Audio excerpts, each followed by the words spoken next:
Friends, hi అందరికీ. Welcome back to my channel మీ Chinni vlogs. ఈరోజైతే అమావాస్య అండి. సండే అమావాస్య వచ్చింది. ఇంట్లో పరిశుభ్రం చేసుకొని దీపారాధన చేసుకుంటే చాలా మంచిది. అందరూ దీపారాధన చేసుకోవాలని కోరుకుంటూ నేను ఈరోజు 3 ఒత్తుల దీపం పెట్టుకుంటే చాలా మంచిదంట. అందుకని నేను 3 ఒత్తుల దీపం అయితే పెట్టుకున్నాను. దీపము ధూపము 2 పెట్టుకున్నాను. నైవేద్యం అయితే పాయసం చేశాను, చూపిస్తాను. నైవేద్యమైతే పాయసం చేసి దేవునికైతే సమర్పిస్తున్నాను.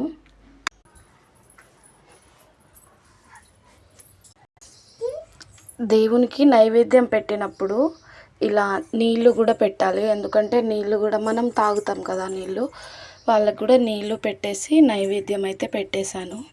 దీపం పెట్టేది కూడా చెప్పాలా, చెప్తే తెలుస్తుందా, మాకు తెలుసు అన్న వాళ్ళకి నేను చెప్పట్లేను. తెలియదు అంటే మాకు తెలియదు అమావాస్య రోజు దీపం పెట్టుకోవడం, ఇల్లు శుభ్రం చేసుకోవడం అనే వాళ్ళకి నేను చెప్తున్నాను. దీపం పెట్టుకుంటే ఇంట్లో చాలా మంచిది. ఈరోజు శాకాహారం తినకుండా ఉంటే ఇంకా మంచిది.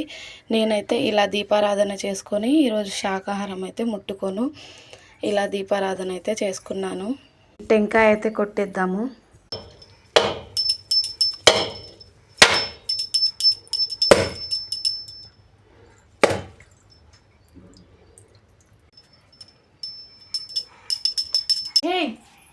టెంకాయ కూడా కొట్టేశాను. ఇలా అయితే నేను దీపారాధన చేసుకున్నాను. మీరు కూడా ఇంట్లో దీపారాధన చేసుకోండి, చాలా మంచిది. ఈరోజు నాకు చెప్పడం ఎందుకంటే నాకు కూడా ఎవరైనా చెప్తే అది చేయాలనిపిస్తుంది, అందుకని చెప్పి చెప్తున్నా అంతే. అందరూ సబ్స్క్రైబ్ చేయండి, లైక్ చేయండి.